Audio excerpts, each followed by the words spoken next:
ওয়াবাশশিরিল্লাযিনা এবং তাদের জন্য শুভ সংবাদ আমানু যারা ঈমান করেছে ওয়া আমিলুস সলিহাত আমলে সালেহ করেছে।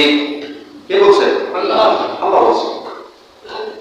ওয়াবাশশিরিল্লাযিনা আমানু ওয়া আমিলুস সলিহাতি আন্না লাহুম তাদের জন্য শুভ সংবাদ যারা ঈমান করেছে ওয়া আমিলুস সলিহাত এবং আমলে সালেহ করেছে, নেকির কাজ করেছে, আন্না লাহুম নিশ্চয় তাদের জন্য জান্নাতিন স্বর্গোদ্যান।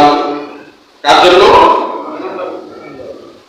যারা ঈমানদার, নেককার, পরহেজগার, আল্লাহওয়ালা, হকপন্থী, হকের উপর চলে, কোরআনের উপর চলে, আল্লাহর দ্বীনের উপর চলে, আল্লাহর দ্বীন কায়েম করার জন্য সর্বক্ষণ নিজের জীবনকে উৎসর্গ করে দেয় এবং নিজের দেশের জনগণের স্বার্থ হাসিলের জন্য নিজের জীবনটাকে উৎসর্গ করে দেয়, নিজের দেশের মানচিত্রকে উদ্ধার করার জন্য নিজের জীবনটাকে উৎসর্গ করে দেয়।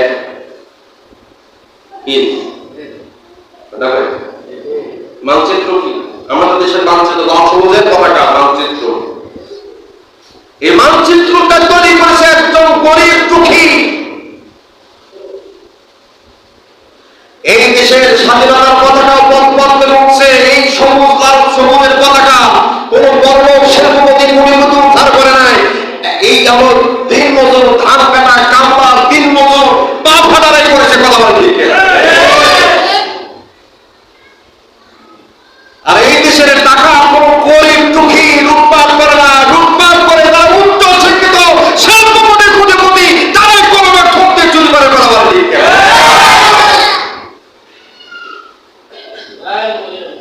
এই দেশের স্বাধীনতা এনেছে গরিব দুঃখীরা, লুটপাট করে বড় লোকেরা, শিল্পপতিরা। কথা বলুন ঠিক। এই দেশের স্বাধীনতার বাংলা ভাষা নিয়ে এসেছেন যুবক দামাল ছেলেরা বিজ্ঞাপন। কথা বলুন ঠিক। আবার ওই বাংলাদেশের স্বাধীনতা নতুন করে করার জন্য আবু সাইদকে বললেন। কথা বলবেন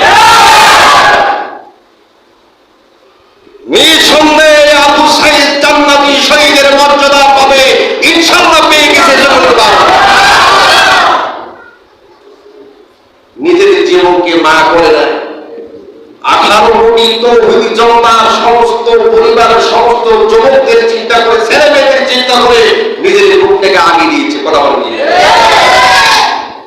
ওই আবু জেহেল উত্তর শুনে রক্ত তাদের শরীরে বইতেছে, তারা আজকে তাদের বুকে গুলি চালাইছে, ছাত্রদের বুকে গুলি চালাচ্ছে।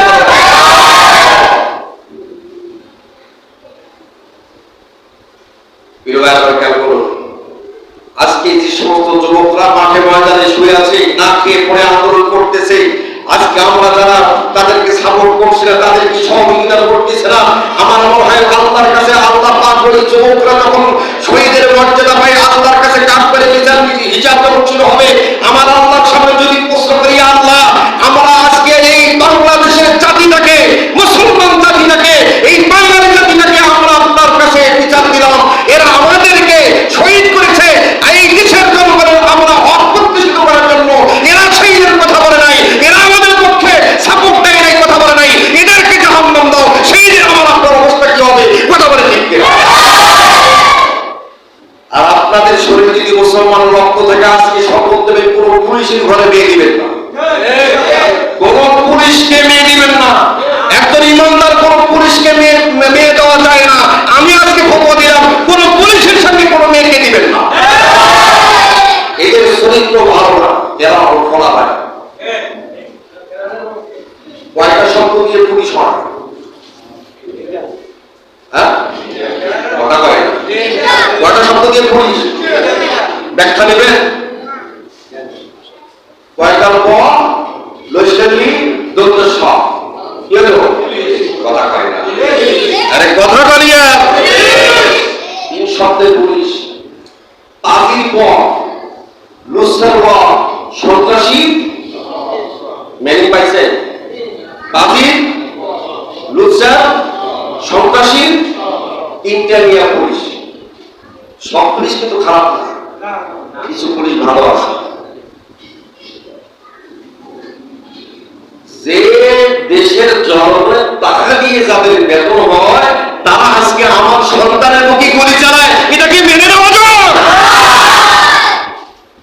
এরা হলো বিঞ্জরের পুলিশ। দেশের জনগণ এদেরকে দেখতে চায় না। আজকে স্বাধীনের 8-9 বছর পর আমার জন্ম, আমার সন্তান ভার্সিটিতে ভর্তি হয়েছে, আমার সন্তান নাকি রাজাকারের বাচ্চা। আমি কি রাজাকার? আমার বাপ রাজাকার? আমার দাদা রাজাকার? বিশ্লেষণ করে দেখলাম 0.5% মুক্তিযোদ্ধা। কয় পার্সেন্ট? ধরুন 5%। 0.5% দেশের জনগণ মুক্তিযোদ্ধা। এদের সবার চাকরি নেওয়া শেষ। বর্তমান ভুয়া মুক্তিযোদ্ধা নিয়ে ভরে গেছে। এদের নামই খুবই পর্যন্ত বলে পড়া থাকে। উনি বলছেন যে এদেরকে চাকরি দেবো না, দেবো কি রাজাকারের বাচ্চাদেরকে? উনি ভাষণ দেবো আপনি আবু সাইদের নামের উপরে কোনো কথা বলে না, কথা বলে না। এই রক্তের সন্তান আবু সাইদ, তার হাতে কোনো অগ্নিঅস্ত্র ছিল না, পুলিশকে আক্রমণ করে একাই চালিয়েছিল। সে ভেবেছিল আমাকে গুলি করবে না, তাকে গুলি প্রথম যখন করেছে সে বুঝতে পারে না তাকে গুলি করেছে।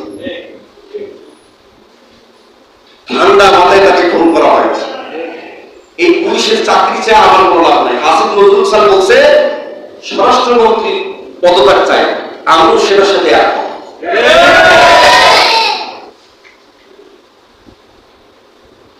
তাই মানে না নিজে কয় মোড়ল, গ্রামে তো আপনার মানে না, নিজেকে আপনি মোড়ল দাবি করেন। বর্তমান দেশের অবস্থা তাই হয়েছে, কথা বলেন ঠিক? আসলে কি প্রতিশোধ নিচ্ছে, কি নিচ্ছে? উনি প্রতিশোধ নিচ্ছে দেশের জনগণের। আমার ভাইরে মারছো, বাপরে মারছো, মারে মারছো, আমি তোদের জনগণ সবাই মারব। আমি কথা গেলে কিন্তু অনলাইনে বলতেছি, আমার প্রতিটা রেকর্ড, প্রতিটা বক্তব্য আমার খুব বাইরে, একটা শব্দ আমি কাটি না। হ্যাঁ, দেশের জনগণ প্রতিশোধ দিচ্ছে। আমার ভাইরে মারছো, বাপরে মারছো, মারে মারছো, আর যারা মারছে তারাও খুব ব্রেনিয়াল ছিল যে এরা কত প্রকার খারাপ। এই জাতি 50 বছর পর হলেও বুঝতে পারবে